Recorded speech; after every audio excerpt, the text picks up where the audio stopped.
আপোষহীনতায় তিনি, আপোষেও তিনি।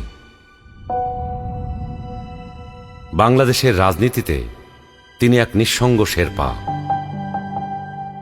এরশাদের স্বৈরশাসনের বিরুদ্ধে সদ্য রাজনীতিতে এসে তিনি গণতন্ত্রের প্রশ্নে অবিস্মরণীয় ভূমিকা রেখে ভূষিত হলেন আপোষহীন নেতৃত্বে।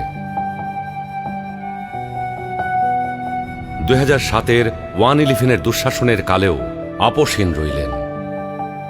নিজের এবং সন্তানদের নিরাপদ জীবনের প্রতিশ্রুতির বিনিময়ে গণতন্ত্রহীনতাকে মেনে নিলেন না।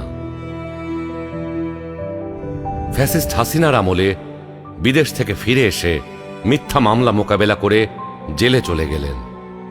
তবুও আধিপত্যবাদী রাজনীতির সাথে আপোষ করলেন না, হয়ে উঠলেন ফ্যাসিস্ট শাসন বিরোধী লড়াইয়ের অনন্ত প্রেরণা।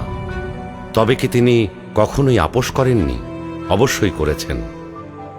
দেশের বৃহত্তর স্বার্থে অনেক গুরুত্বপূর্ণ মুহূর্তে উনি এমন সব বিষয়ে আপোষ করেছেন যেটা না করলে কেবল গণতন্ত্র নয়, বাংলাদেশের স্বাধীনতা সার্বভৌমত্বই বিপন্ন হয়ে পড়ত। 91 সালে তার পছন্দের প্রেসিডেন্সিয়াল পদ্ধতি ছেড়ে সংসদীয় পদ্ধতিতে চলে গেলেন বৃহত্তর রাজনৈতিক সমঝোতার স্বার্থে। বিরোধী দলের দাবির প্রতি শ্রদ্ধা জানাতে 96 সালে নির্বাচন করে অল্প কয়েকদিনের জন্য সংসদ অধিবেশনে বসেন। বসে তত্ত্বাবধায়ক সরকার সংবিধানে যুক্ত করে ক্ষমতা ছেড়ে নির্বাচন দিয়ে বিরোধী দলে গিয়ে বসেন। 2008-এ একপেশে এবং অসমান নির্বাচনী ক্ষেত্রের কারণে পরাজয় নিশ্চিত জেনেও নির্বাচনে অংশ নেন গণতান্ত্রিক ধারাবাহিকতা রক্ষার জন্য।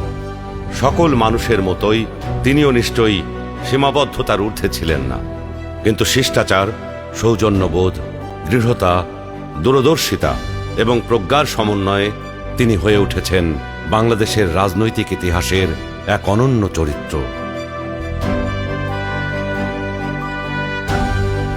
তিনি বেগম খালেদা জিয়া।